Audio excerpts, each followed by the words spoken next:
Hello and welcome to the channel, my friend. Today is August 3rd, and we are discussing the good life is anywhere. Všetko najlepšie, maminka. Oh! It's my mom's birthday today. Oh, August 3rd? Mm-hmm. Happy birthday, Micah. Všetko najlepsze, maminka. Yes. Happy birthday, Micah. We love you.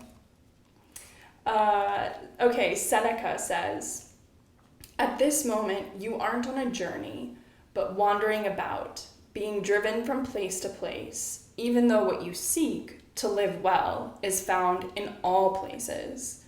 Is there any place more full of confusion than the forum? Yet even there you can live at peace if needed.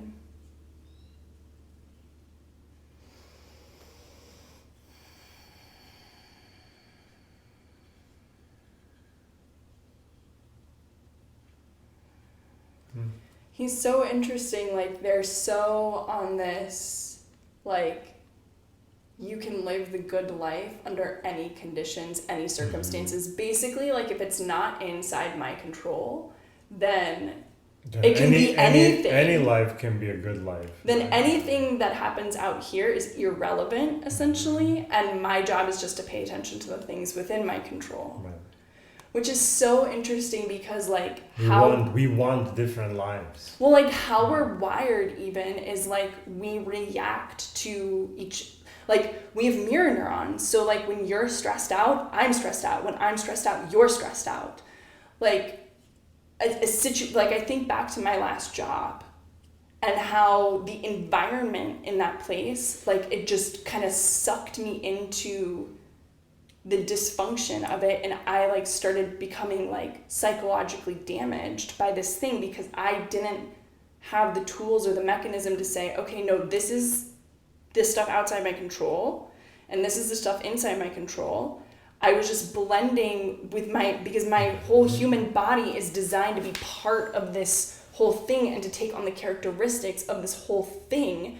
I was taking on these characteristics and feeling more and more out of control, like, and feeling more out of control by thinking and believing that you have more control over things in there. Right, and so I'm confused then about what I have control and what I don't have control because I'm trying to control the situation. Right. Because I see the situation impacting myself, so I say to myself then, okay, well, if I don't want to be impacted, I have to change the situation. Because I can see clearly that in some situations I'm fine, and in other situations I'm a fucking crazy person. So now I've identified I'm a crazy person over here. It seems to me like I have to change the situation. I can't even begin to, like, go back in time and try to, like, replay that through the lens of Stoicism in terms of, like, well, what would I have done, or how would I have proceeded? You know, if it's better to focus on the stuff today, but yes, because you can't even remember. I can't like tease it out. It was just this like big blurry thing. Yeah, and then it would be more like, hey, I want to change or like understand how I was back then, but you'll never understand that because, applying these things to what's going on right now is really where it should start, not in the past type of a thing, right? It's easy to go to that past because, like, oh, I can imagine applying these things in those scenarios back then. Oh, that would have helped me, right? Like it's easy to go on that path, right? But then never apply it to what's going on right now. It's always like an afterward. Sure. But yeah, I hear what you're saying. Yeah. Yeah, I'm so we talk about being sensitive, you know? And I feel like that sensitivity makes me prone to reactivity because I'm so sensitive to, like, somebody else's feelings or what somebody else is saying. So you're saying your sensitivity is what creates that reaction? I think it creates the speed of the reaction. It has something to do with the speed of the reaction and maybe the intensity of the reaction. because I like if I look at it in form of like if I look at it as a system, like right, there's a sensor and that sensor is sensing something, right? Well, that sensor is not responsible for what the reaction is going to be. It sends the information up to the brain. It sends the information. It senses something. Thank you. You're working perfectly as you should be. Exactly. Therefore, I don't want to be less sensitive. Well, maybe the sensitivity is the part that's in the brain. Let's break it down. Yeah. So I don't actually want to be less sensitive. The sensor is working fine. It's actually amazing. Thank you for working so fine. So where is the problem? Yeah, where does it go?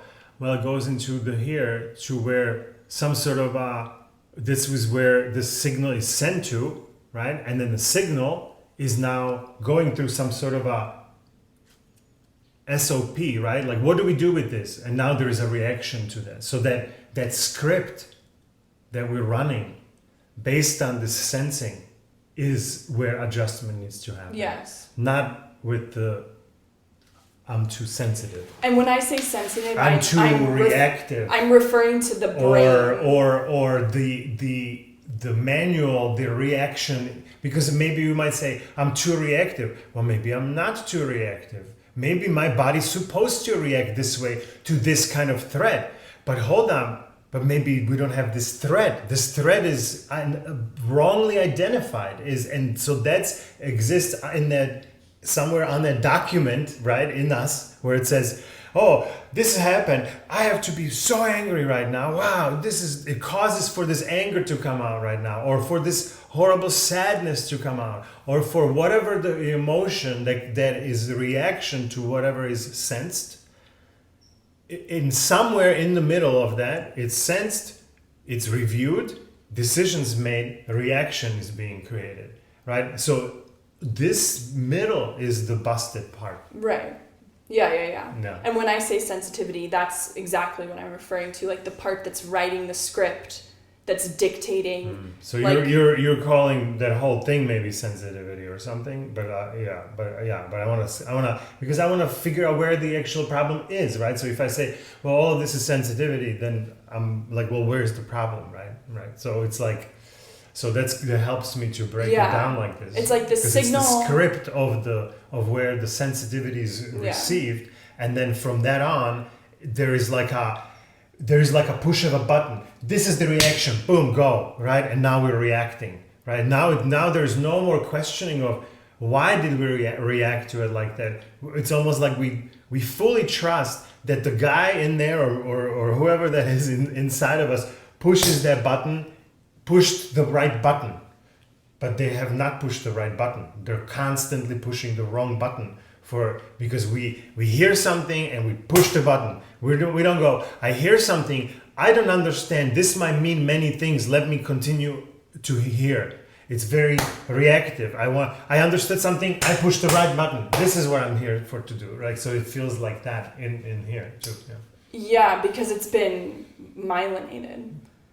And so it's like it's very fast. Sure. Yeah. So it makes sense that sense that it's what it is, because it's like, yeah, we've seen this before. This is that same old thing. That's this button. Boom. Yeah, we've run this script 1,000 times. We know the highway. We know the road up to our house. Well, we say that we know that, but we don't know that. That's my whole point, right? So it's like we say this in us. Oh, I know, so I do. That's what I'm saying. Like the part of the script that's deciding the script is saying that, and then it's choosing that script based on that. But we don't know. We don't know anything. Yeah. We don't know, and we are jumping to conclusions way too quickly to want to get resolution to it. AKA, the resolution is the button that's being pressed. That's the solution to it. Now react like this, and now this whole problem goes away because we push this button. But we don't actually understand which button should actually be pressed, because we are jumping too quickly into pushing it. We don't allow more time. We have this expectation in us that the time that has been already spent on this is enough. Therefore, I am deciding to push this button. But it's 9 out of 10. It has not been enough time to react to what you're hearing or what you're seeing. Yes, There are some that needs quick, fast reactions, but it's very rare. It's like danger, emergency kind of a thing. Most of them, we make it into an emergency because we don't like to be sitting in this space where we are just hearing, and these buttons are all lined up here. We just want to push those buttons, and we want to push the button. Oh, come on, right? Like it's distracting, right? We don't want to just say, hey, there is at some point I'm gonna have to make a decision from this, but I want to first understand all of that. That whole thing is that's where we're not used to that, you know. Yeah, because the brain is already programmed to press the button in a split second. Right. And so we need to be smarter than the organ that's like literally plastic. It is it is shuffled itself based on repetition of these patterns. And I mean, good luck to us, really, to try to get in. It's there. like stop it, right? Like, just stop it. And that's why the stop it is so difficult because it happens so fast that like how many times have I just reacted to something, and it's not until like an hour or 2 hours later that I'm like, oh fuck, like that was not, like I didn't need to go in this direction. I didn't need to take it this far. I didn't need to say this thing. You know what I mean? Like.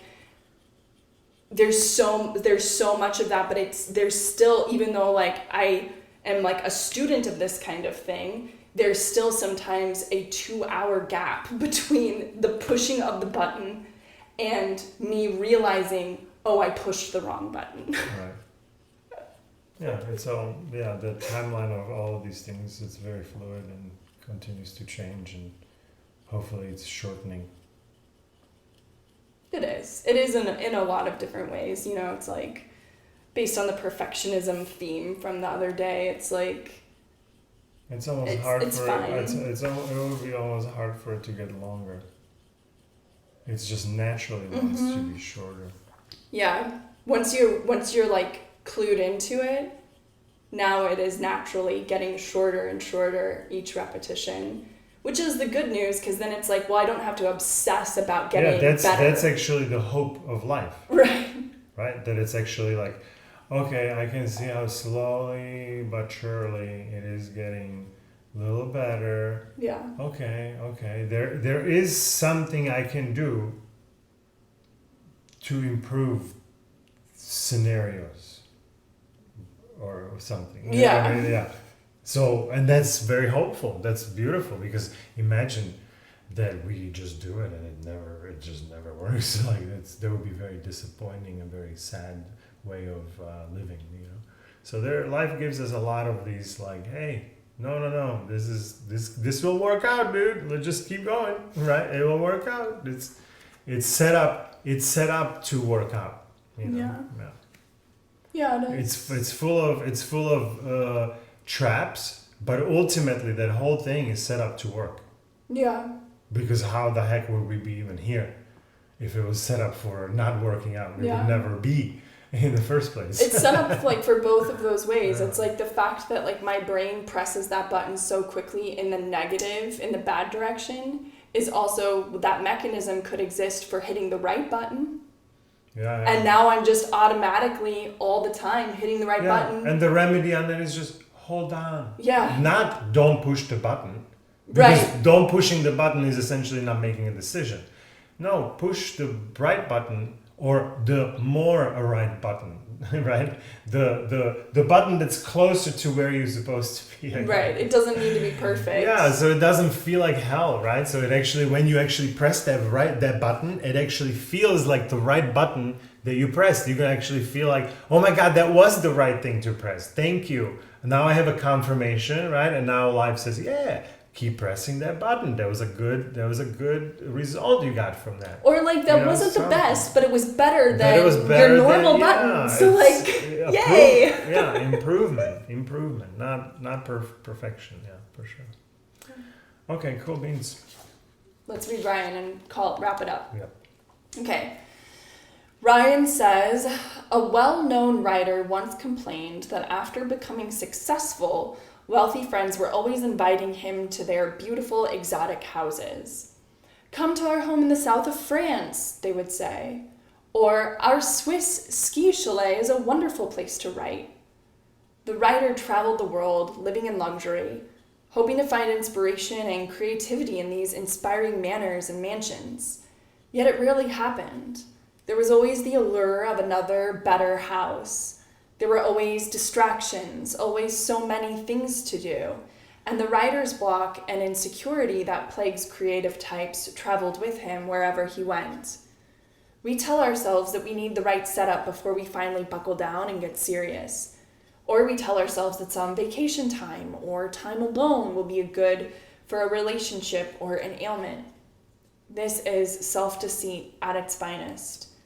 It's far better that we become pragmatic and adaptable, able to do what we need to do anywhere, anytime.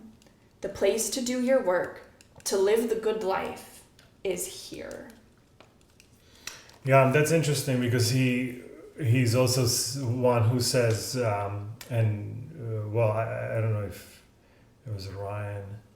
I think Ryan was talking about it too, like having different spaces, right? Like I know it was James. Yeah. I know it was James Clear, but I've heard it in maybe he did. other folks who write. Maybe it was Tim Ferriss or somebody.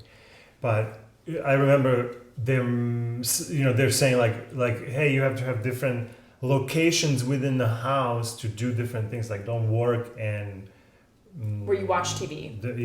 Don't work and eat and watch TV at the same spot, right? Like have different spaces, right? Because it is like that helps the habit creation. When I sit here, I start reading the book, right? And I said to myself, I want to read 20 pages every time I sit down here, right? So it's like it helps with the habit creation. But he's not saying like, well, it doesn't matter where you are, just sit and go do it, right? But like I hear him because there are these like, well, I can't write here. I have to go to a coffee shop, or I have to be inspired. I need to go sit on the pier in order to be inspired. Like we want to be inspired or something, but it's ultimately like, well, no, inspiration will come on Tuesday at 3 p.m. and that's exactly when you're working on your craft, right? And so those inspirations come when you're working on your craft, not trying to find a location where your craft can be worked on. Right, like that's because these, like if we're not getting good results, okay, we're not supposed to get good results all the time. What the heck is this? Like that would be so stupid, right? So no, actually, majority of the time we get like maybe something will become from this, and now you spend an hour of working on something, right? So it's more about the. It is. I like that. Like in one way, have different spaces for different activities, but that should not create an excuse of not doing the things that you said that you would be doing. Yeah.